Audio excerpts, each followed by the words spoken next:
So once again, welcome to the Unshakable Foundation meeting of Cocaine Anonymous.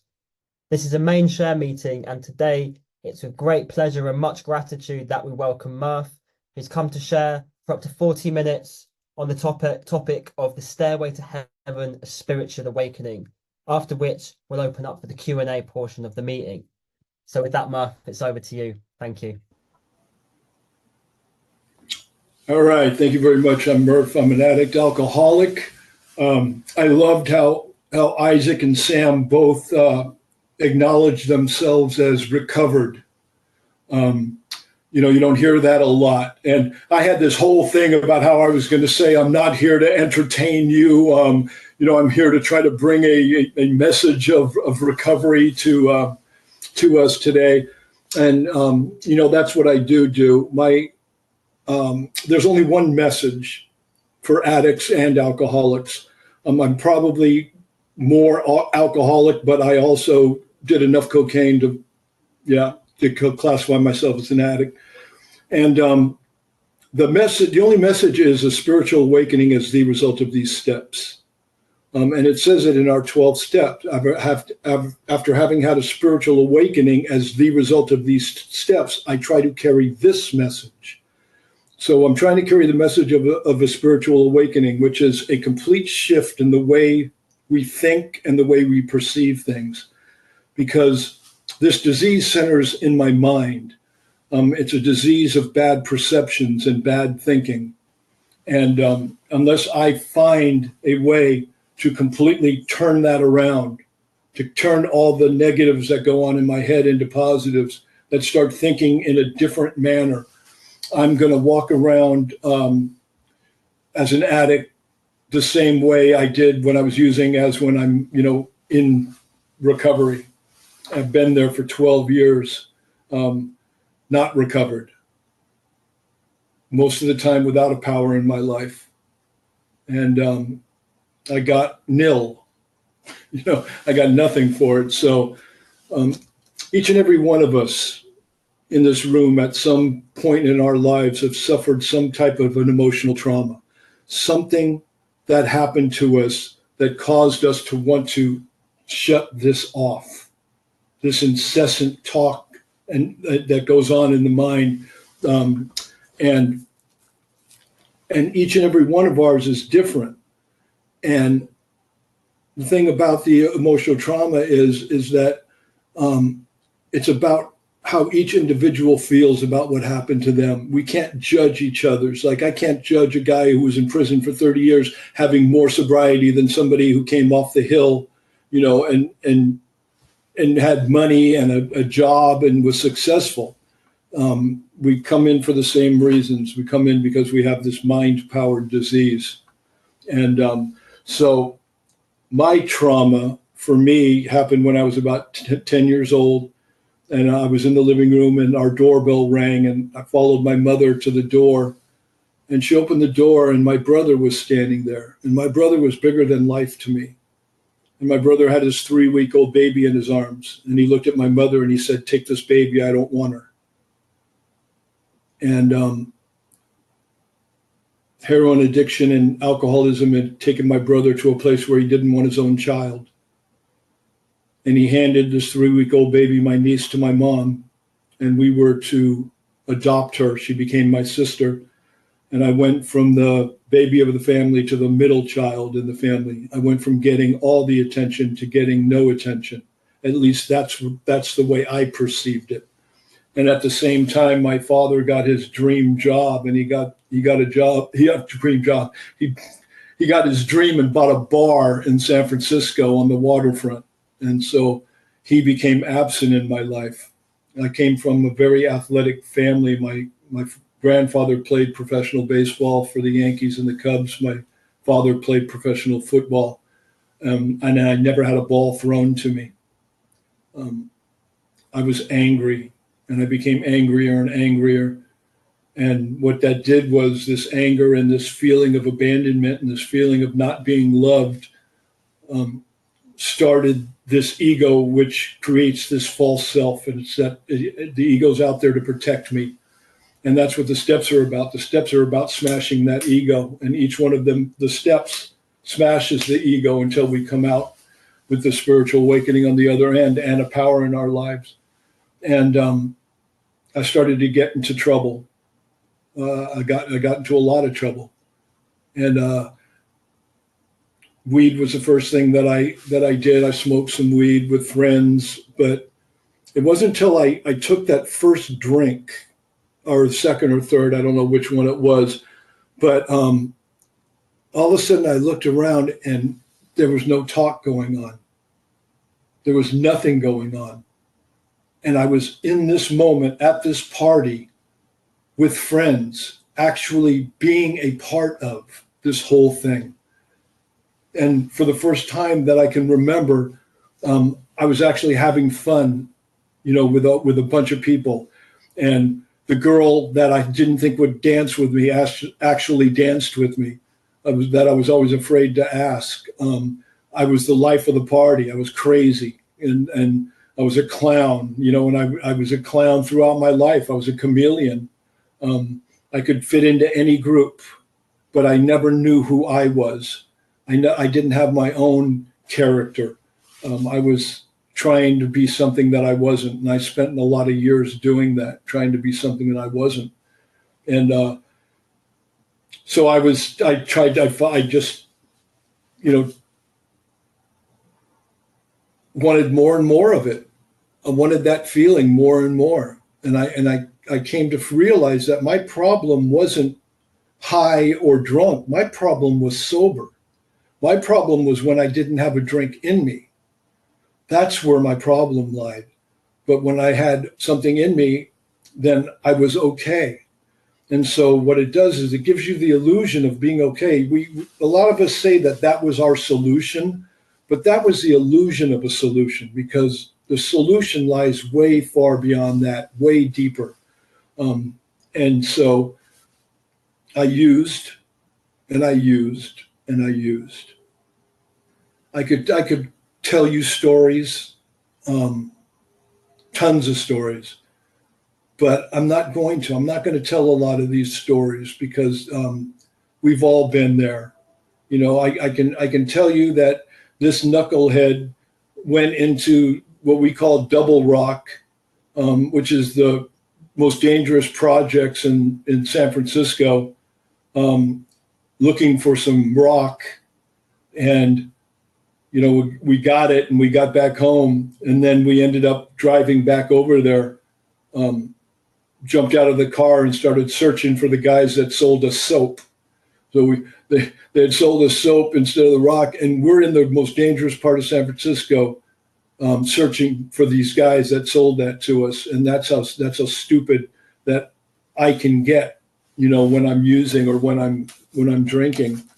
And but that being said, I had all kinds of stories like that, dangerous stories. I hung out with a really dangerous crew, did really bad things, and just looking for the next high or the next drink until it stopped working. And what I mean by stopped working is that no matter how much I used or no matter how much I drank, I couldn't shut the voices off anymore. And the voice speaks to me with great authority because it's my own. It's coming from my head. It tells me things like, you're ugly. No one will ever love you. No one will ever like you. She'll never say yes. You'll never get this job. And these thoughts and they just keep coming. And these fears are just everything. I'm afraid of it. I'm afraid of everything. And, what I've come to realize is that fear is an illusion. Fear is not real. Fear is something that we make up in our heads trying to figure out the solution to or the result of a situation or a problem. Future events already ruined. It's a great acronym for fear. And so what fear is are lies, and they're lies that we tell ourselves. And the problem is that we begin to believe these lies. and the lies will affect us as if they're the truth. So if I believe that I'm ugly, then I'm going to walk around thinking I'm ugly, and I'm not going to ask girls out. I'm not going to do these things, and these voices just keep on going. And so, I entered my first meeting, and there's a curse that can happen to you when you come to meetings, especially when we start to have this so-called pink cloud. And what we're comparing ourselves to is what we were like when we first walked in the meetings. And it doesn't take that much to make my life look good. But, millions of people spend their lives chasing after things they think will bring them satisfaction, contentment, and joy, only to end up frustrated and discontent. The mind of an alcoholic and the mind of an addict, it's a mind that is unsatisfiable. And when I start to seek things out on the outside to make my life better, because I think that's what it's going to be, they only work for a minute or two. I become excited for a little while with the new car, but soon I feel empty. And then I got to go search out for the next thing that's gonna try to fill this hole, or the next thing. And I found out that you can't work this program from the outside in. This program has to be worked from the inside out. And so the curse was that I got everything that I thought I needed to make me happy. I got a new job. I started making more money. I bought a new car. I got a place of my own. And I would go to Alcoholics Anonymous meetings, and I'd go to, Narcotics Anonymous and Cocaine Anonymous meetings. And that became my God, because I heard people say that meeting makers make it, and commitments will keep you sober, and your sponsor will keep you sober. But that's not my experience. If you're new, get to as many meetings as you possibly can. Get commitments. It's so important, but they're not going to keep you sober. And what I mean by sober is happy, joyous, and free without a drink or drug, right? They can keep you dry. They can keep you without alcohol or drugs. I call it the disease of tripolar. It's a disease of extreme highs and extreme lows, but never being just okay, right in the middle. And so I didn't do the steps. Why would I need to do the steps when I've got everything that I was looking for, everything I think I wanted? And after 2 years, I was bat crap crazy. And I drank again. And I drank for 2 years. And I used for 2 years. I didn't use as much this time because I thought that if I didn't use, I would be okay. That I could just drink and I could get through this thing. But that wasn't my experience. After 2 years, I ended up in the emergency room of a hospital. I tried to hurt myself, and I don't even remember it, the actual act of doing it. I just remember waking up, and I spent 30 days in a rehab. And one thing I really like to express is that rehabs are not Cocaine Anonymous. They're not Alcoholics Anonymous. They're rehabs.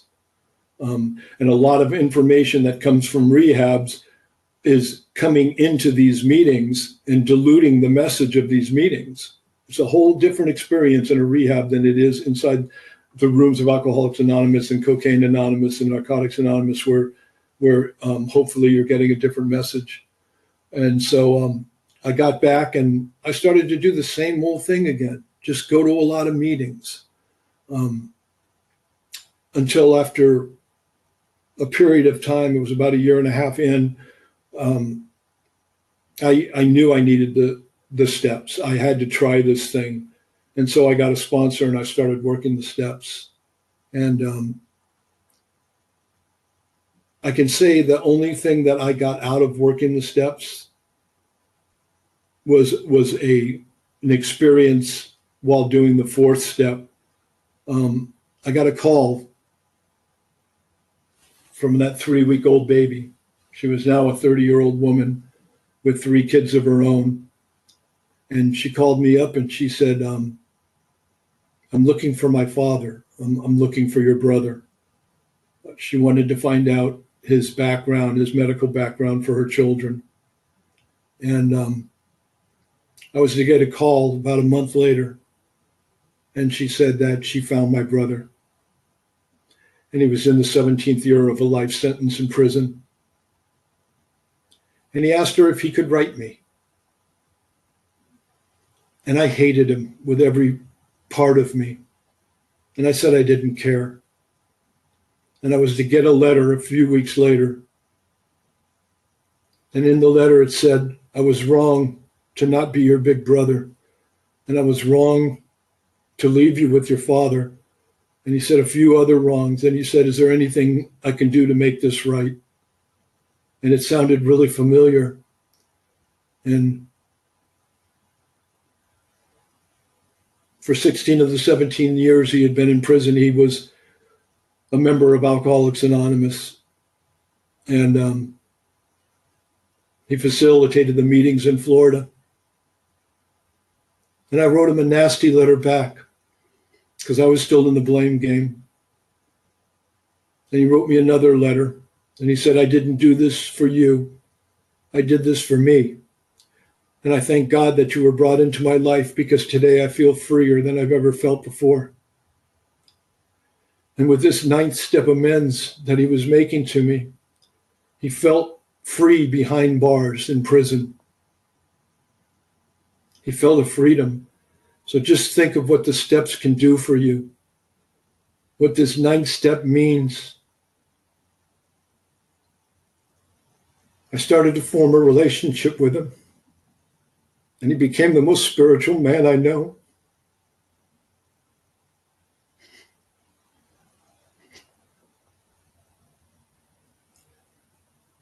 My brother died a few months ago, 46 years in prison, and I miss him. This program's about mending relationships.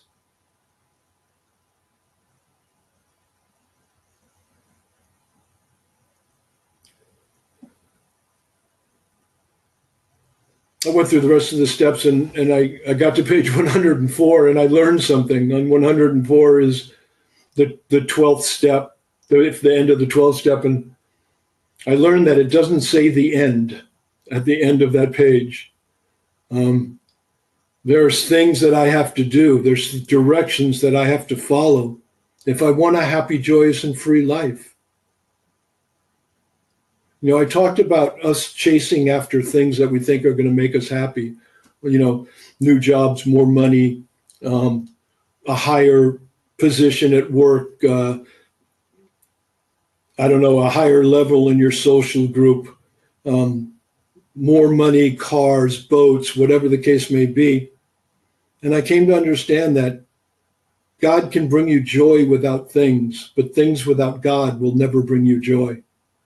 I needed to have a power in my life to appreciate these things. I was to go through Alcoholics Anonymous and the rest of the Anonymouses, and I would work the steps a few more times in the 8 years, and I decided that I was going to go back out again. And this time it was on drinking, cocaine, crack, speed, whatever, you know, anything to get me out of my head. I spent 2 more years out there, and it was an ugly, ugly, ugly 2 years. I ended up back in the hospital again. This time I was resuscitated twice. I was in the hospital for 39 days, and I was 5150. I don't know if 5150 is in Europe. Is there a 5150 there? Psych ward. I was sent to the psych ward, and Now you got a new one. You can say 5150 if somebody asks you where you went. And so, you know, I was really sick. I was really, really sick. And the crazy thing is this hospital's on a hill, and it wasn't the same kind of rehab that I had had before in this hospital. This was a county hospital as opposed to this hospital that I had with union wages and union, medical and stuff like that. But it sits on the top of a hill, and at the bottom of the hill is this main street that I catch the bus on to go home. And after those 39 days, I was walking down that hill, and I got to the bottom. And through an attempt on my life, 39 days in the hospital, psych ward, the 2 years to think about, the first thought when I got to the bottom of the hill is I can go get some drugs 1 block down. And then a bus pulled up and the doors opened up right in front of me, literally right in front of me. And I had this 5-second window to make a decision. And I got on the bus instead of going left to get the drugs and drink. And the bus was to drive me to where my stop is by my house. And I got off, and right as you get off, you're staring at the ugliest pink church you've ever seen in your life. It's just ugly. It's ugly. But I had gone to meetings there, and it was 7:58 on a Friday night, and I knew a meeting started at 8 o'clock. And I walked into the meeting, and that started my journey, which I've just celebrated 15 years on. And it's a completely different 15 years. I got in, I knew I needed to work the steps right away. I worked them right away. But I was to discover something, 2 things that are so important to us and that I didn't know at the time. And I don't know if I wasn't ready to hear it or if I didn't hear it, if the message wasn't given to me. But I spent 3 years here on those steps, going to meetings, doing work, doing whatever. And I went to San Francisco to go to a meeting. And San Francisco is about 20 minutes south of where I live, or north of where I live. And I never go to San Francisco meetings. But I went that night, and I walked into the meeting, and I sat down. And this man was sharing in a way I'd never heard anyone share before. And after the meeting, I walked up to him, and I told him, I'm dying in the rooms of Alcoholics Anonymous and Cocaine Anonymous. Can you help me? And he said, it would be my honor to help you. And I went over to his house the next day, and I told him my story. You know, there's one thing that I don't see us doing a lot of, and that's getting the story of the newcomer that walks in, seeing if they are an addict, if they are an alcoholic. And he knew right away. There was no question. And he would ask me the most important thing that was ever asked of me in Alcoholics Anonymous, before or after. He looked at me and he said, are you ready to stop working Murph's Anonymous? And I had to stop for a second. And I looked at him and I said, Murph's Anonymous? And he said, yeah, picking and choosing the parts of this program that you're going to do, expecting the beautiful results that you can have here. And I'm like, I had never thought about it, but I had never worked the recovery the way it's outlined in our books. And he was to take me through the steps in the book of out of the book of Alcoholics Anonymous. But when I looked and I said, oh my God, I've never done this. I've never really done it. I was finished. I was completely defeated. I had no more ideas. And I surrendered for the first time. You see, to be able to get these programs, you have to buy into the 12-step program. There can be no lingering thoughts that maybe I can be normal sometime, or if this happens, or if that happens, or I inherit a lot of money, or if I do this or do that, that I'm ever going to be able to go back to the way it was before I crossed that line. And I knew it.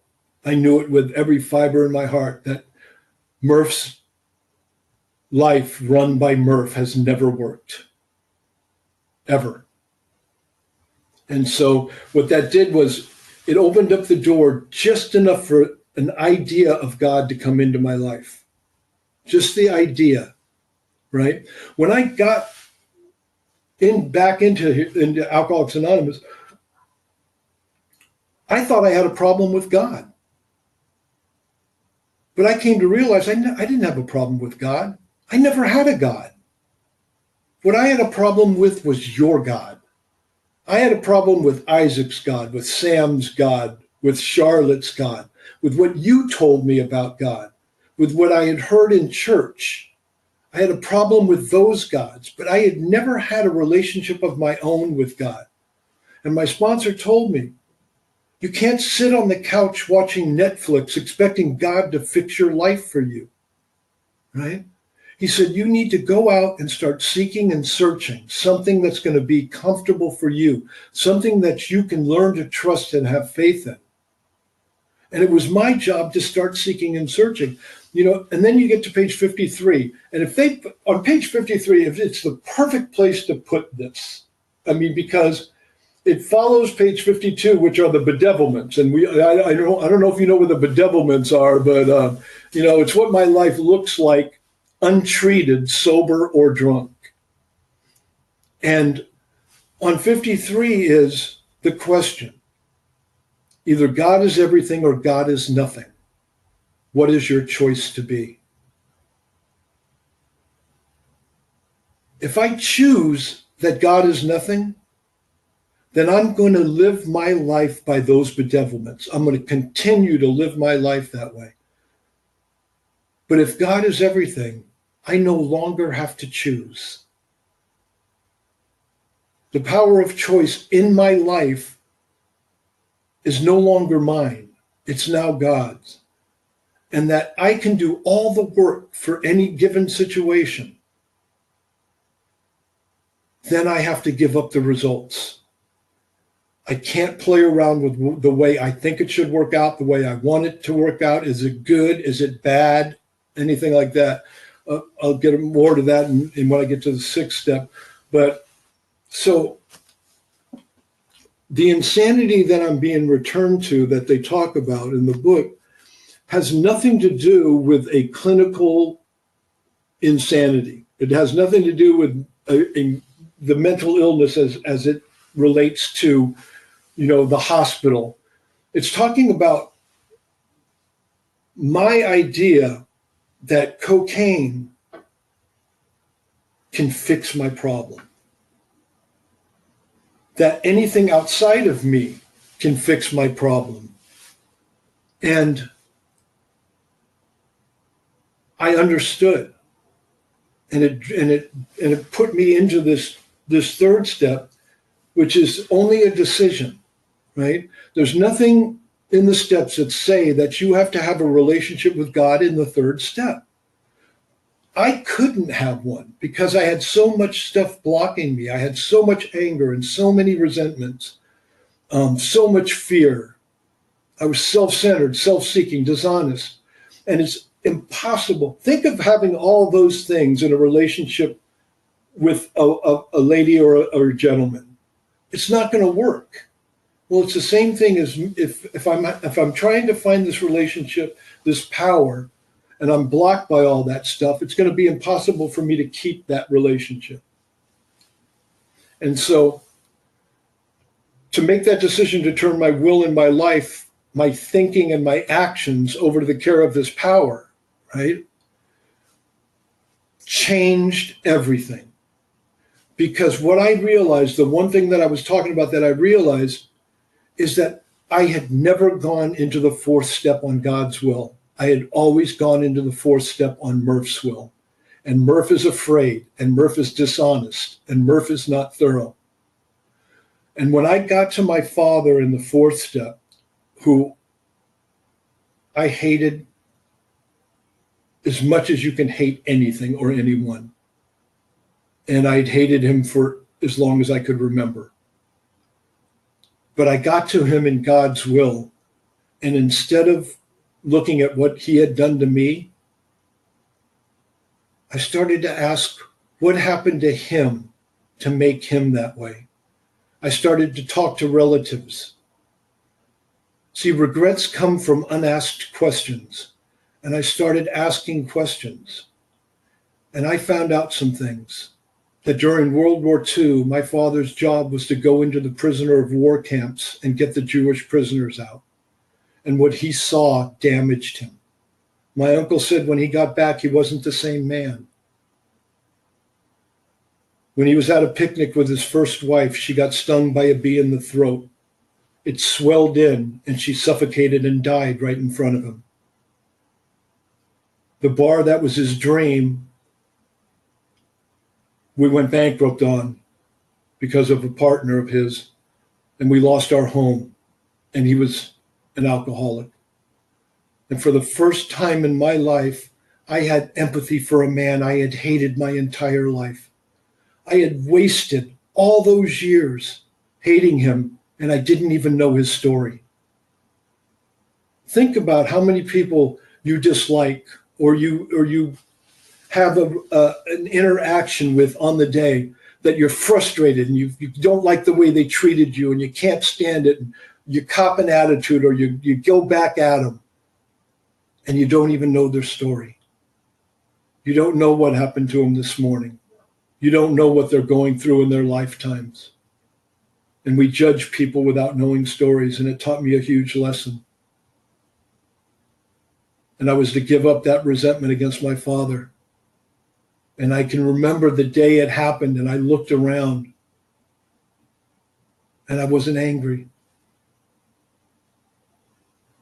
The fourth column in the fourth step is one of the most important things that you'll deal with, the exact nature of my wrongs. And that the exact nature of my wrongs are fear, self-centeredness, self-seeking, and dishonesty. And I got to look at each one of these resentments that I had, asking, where was I afraid in this relationship? Where was I self-seeking? Where was I self-centered? Where was I dishonest? And by seeing that, I got to see my part in all of it. And I got to release all of those resentments. But it's not only important for that, it's that fourth column will carry you through your fifth, sixth, seventh, eighth, and ninth steps. Everything that's in that fourth column.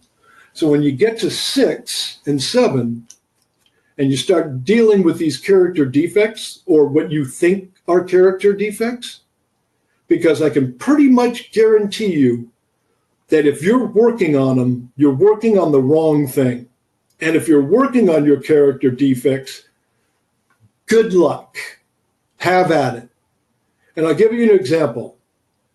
I hit 50, and I had wanted to go to school for years. And I just kept procrastinating on going to school. And one day I was just in a mood, and my sponsor looks at me, he goes, "What is wrong with you?" And I go, "I keep procrastinating on going to school. I want to go. I never got the opportunity. I wanted to see if I could do, if I could do college." And he goes, "You think procrastination is your problem?" I said, "Well, yeah. I keep putting it off." And he goes, "What are you afraid of?" And I went, "What?" He goes, "What are you afraid of?" The fourth column in the fourth step. And I went through my fears with him. I was afraid I wouldn't make the grades. And he goes, "So you've never been in a college class, you've never taken a college course, you've never opened a college book, and you know you can't make the grades?" It was a lie I had been telling myself. And remember I said, if you believe the lies, they'll affect your life as if they're the truth. I gave this lie to God and to him. The great one was, one of my fears was I can't afford to go to school. And he goes, how much does it cost? And I go, I don't know. I had no idea how much school cost, and yet I was afraid I couldn't afford it. And these fears will keep you, right, from doing so many things. I have to be able to see these fears for what they are. And the only way you can combat fear is the truth. So I have to see the thought behind the fear. What is that thought? Is it real? Is it a fact? Or is it something that I'm making up in my own head? And once I can see that and release it and see the truth, I start to recover from those things. Made a list of all persons that we had harmed. You guys know what all means? It means all. It's all of them. And I make that decision, and I put all those down. And I don't come up with, oh, I think this person's going to be mad at me, so I'm going to give them a letter. No. I went to that front door and I made that amends in person to that person. And I didn't say I was sorry. Amends aren't I'm sorry. Amends are I'm wrong. I showed where I was wrong in these things. My brother taught me that. Wrong is so much more powerful than I'm sorry. I'd said I'm sorry so many times, nobody believed me anymore, right? But when I said I'm wrong, they listened. And I got through all those amends. You start 10 and 11 while you're making amends, not after you make amends. This is done directly after 6 and 7. I start to do 10 and 11 while I'm doing 9. Okay? I get a daily reprieve contingent upon my spiritual, I call it connection, right? What is the daily reprieve from? Anybody know?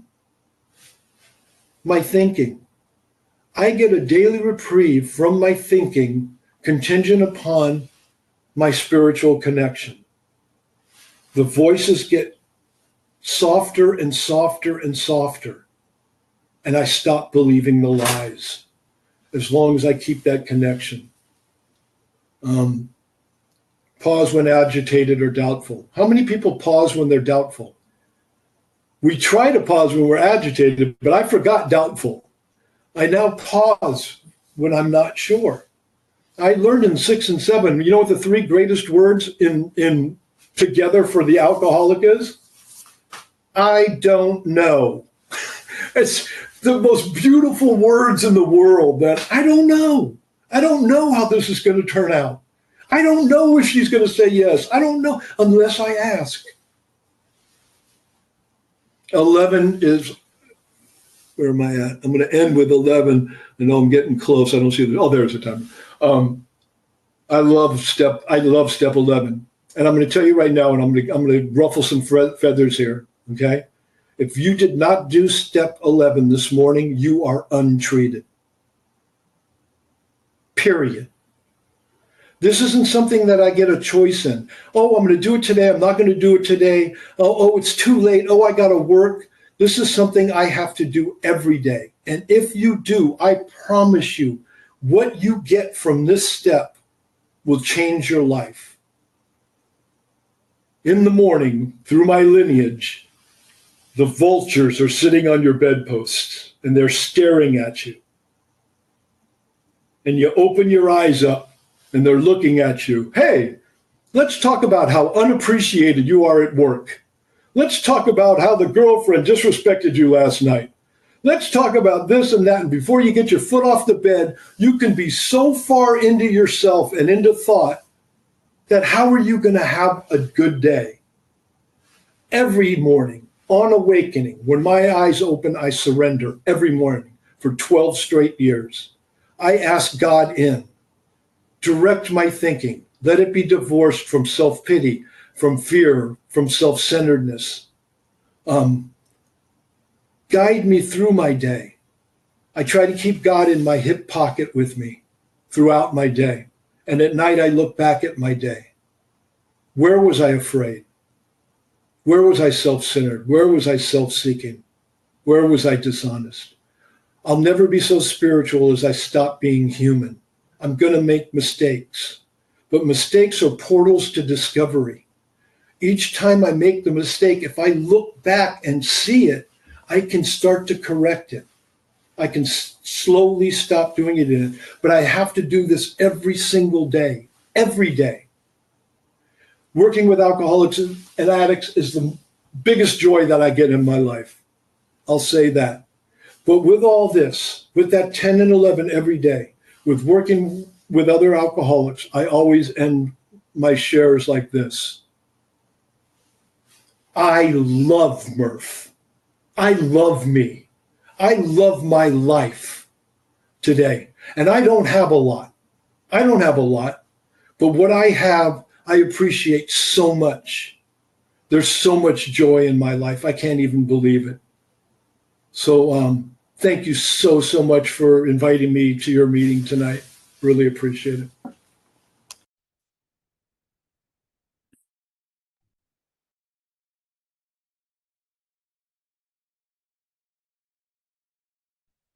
Unmute. There we go. Howdy, hey, everybody. I'm Texas T, and I am an alcoholic. Murph, I've missed you so much. Texas! Yes. Me and Murph, we go way back. We have the same home group, which is Prime Time. And I always love your message. Here's my question. Can you tell us about that wiper fluid thing? What? The wiper fluid where you put vodka in. Oh, jeez. Like, just tell us, just for a good little. Okay, I'll tell it real quick. I was so into my alcoholism that me and a buddy, we emptied my windshield wiper reservoir in the car. So we emptied it all out and poured vodka into it. So we filled the windshield wiper reservoir with vodka, and my buddy ran the line underneath the dashboard up to where it was inside the car. And so we'd be driving, and while we were driving, you just put the tube in your mouth and hit the wash button on the windshield wipers, and it would squirt vodka into your mouth. Somehow, sorry. Okay. Thank you so much for your question, Texas. Up we have Young. Young, would you like to come in with your question? Yeah, thanks, Isaac. Hi, everyone. My name's Young, recovered addict. Thank you so much, Murph. I was smiling when you said, was it 50, 51? I was in a few of those places. 150. 5150, yeah. A couple of really quick questions, if I may. The first one, was there a moment when you came back in where you realised that God was doing for you what you could not do for yourself? And how are you searching and seeking today? Thank you.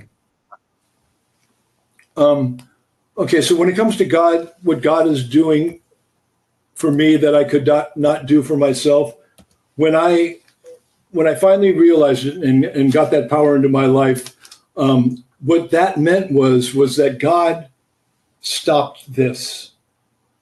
When I went to God, it stopped my thinking. That's exactly what alcohol did. So I would go to God and it would stop my thinking. And with that, I was able to start getting intuitive thoughts. So you can't have an intuitive thought that's promised to you in 9 if you're thinking.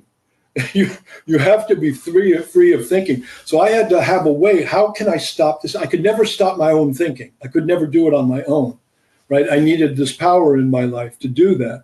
And so that's what I mean by God. You know, that's when I started to realize what God was doing. And I think, I'm sorry, I didn't hear the second question. How are you searching and seeking today? Oh, I do it every day. I love it. You know what? It can be so freaking enjoyable. Go on YouTube. Start searching out spiritual people. Start listening to them. Start grabbing books and reading books. This thing is alive and it's new every single day. I know I don't do the same rote prayer every day to where I get nothing out of it. I start to look and seek and search out everywhere that I can for something, and then I take what I can into my own higher power. And my higher power just gets bigger and bigger and bigger as I build these things into my higher power. I've got a sheet of paper. I can't find it now, but the sheet of paper has, every time I see something new for God, I put it on that sheet of paper. And I now have a sheet of paper, and God is huge. God is love. God is abundance. God is, it's so many things I have. So keep it exciting. I said one time to my sponsor, God, this is so boring. And he goes, no, this isn't boring. You're boring. He goes, that's the problem. It's you that's boring, not this. I went, oh, okay. So that kind of sucked. But yeah. Hope that answered your question. Thanks, Murph, and thanks, Young, for the great questions. I'm going to move on to Ark House, but just got a really quick one in the chat from Carl, who would like to know how you went from one sponsor to another to find the right one, because he's in the middle of looking for a sponsor at the moment. Oh, see, the thing is that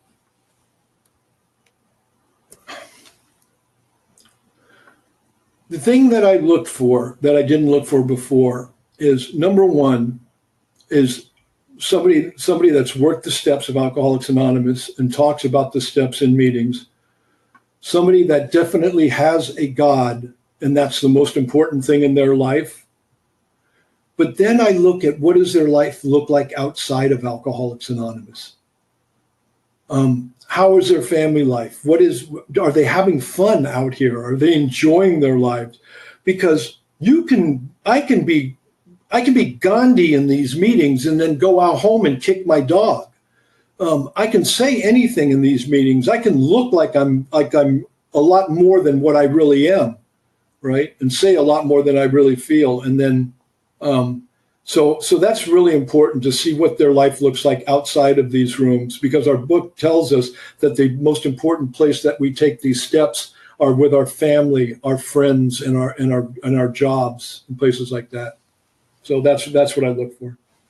Right. Thank you for your question, Carl. Next up, we have Ark House. Would you like to come in, please? Yeah, hi guys. Yeah, nice share. We enjoy it very much. So, two questions, fast questions. What's your opinion about meditation? How if you meditate and stuff like that. And what was the worst a month that you needed to do and didn't work well? I got the first. Wait. Emma, What meditation do I do? yeah. And then what was the last part? A month, when you went to do a month and they didn't work out very well, Amends. Oh, what did I do when they didn't work out very well? Yeah. First of all, I got an easy answer to that. They all work out exactly how they're supposed to work out. Right? It's not up to me to judge whether it's good or bad or how it comes out, right? It just comes out the way it comes out. And then I just I move on from there.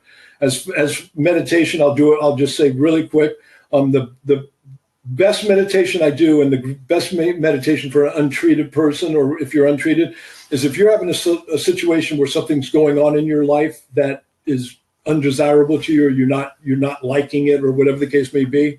I get to a quiet place, because meditation is mindful thinking. So I get to a quiet place, right, to where I can sit quietly, and then I bring that situation into my consciousness, and I take all my thoughts concerning that situation and run it through my head. And when I start seeing this goes into seeing the lies that I'm telling myself. I start to see the lies that I'm telling myself through this meditation. And as I give each one of these thoughts to God, one after the other, when I'm finished, I'm completely serene. There's nothing else going on in my head as opposed, that concerning the situation. And that's, again, when the intuitive thought can come in. That thought that I had to call my friend Rob, who went to college at 49 years old, he might know, and I called him up, and 2 days later I was enrolled in college. So, but that wouldn't happen if I kept listening to if the lies kept going on in my head. I've got to be able to see the lies and turn them into truths. And I can do that in meditation. So you don't have to, I don't know anyone who can just sit here. I mean, I guess there's people who do the transcendental,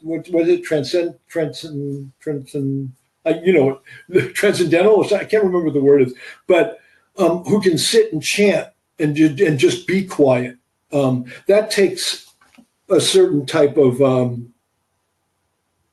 recovered person to get to that part. So try that meditation first, and then move on to different meditations. But that one's amazing. It really works well. Great questions. Thank you, Arkhouse. We've got 2 hands up left and not a load of time. I'd really like to get you both in. So if you could come in quickly with your questions, that would be great. And yeah, thanks, Isaac. Yeah, thanks, Isaac, for hosting. I'm Andy. I'm an addict. Thank you, Murph. Really got a lot out of that top share. Thank you very much, mate. I was a little bit like you. I was recovered or sober for a long time, and then I went back to using, and I got hospitalized as an overdose, kidney failure, straight into hospital, checked myself into a rehab. After 30 days in a rehab, I'm slowly working the 12 steps. Is there anything in addition to the 12 steps I should be using to help me? Anything you should use besides the 12 steps? I'm confused. So I'm slowly working the 12 steps. Is there anything on top of the 12 steps I can do to sort of help me in my recovery? Well, it depends on where you are in your 12 steps. I mean, it depends on what step you're on. What step are you on? I'm only on the second step at the moment. Yeah, on the second, if you're on the second step, start to seek out, right? Get a piece of paper, okay? On one piece of paper, write everything God would not be if there was a God. All the things that he wouldn't be if there was a God. And on the other piece of paper, write everything God would be if there was a God. What would that look like to you? And write that down on a piece of paper. And look at that first sheet of paper and crumple it up and throw it in the garbage can. And look at that positive piece of paper, and that can be your beginning to this new power. And then just start seeking, start reading, start looking online, and start searching for something that's going to be comfortable for you. great question. Thank you, Andy. And last but not least, we have Ran. Would you like to come in with your question, please? Hi, Ran Addict. Thanks, Isaac, for taking the meeting, and Young also. Murph, great share. Love hearing you talk. You just explain it in a really down-to-earth way.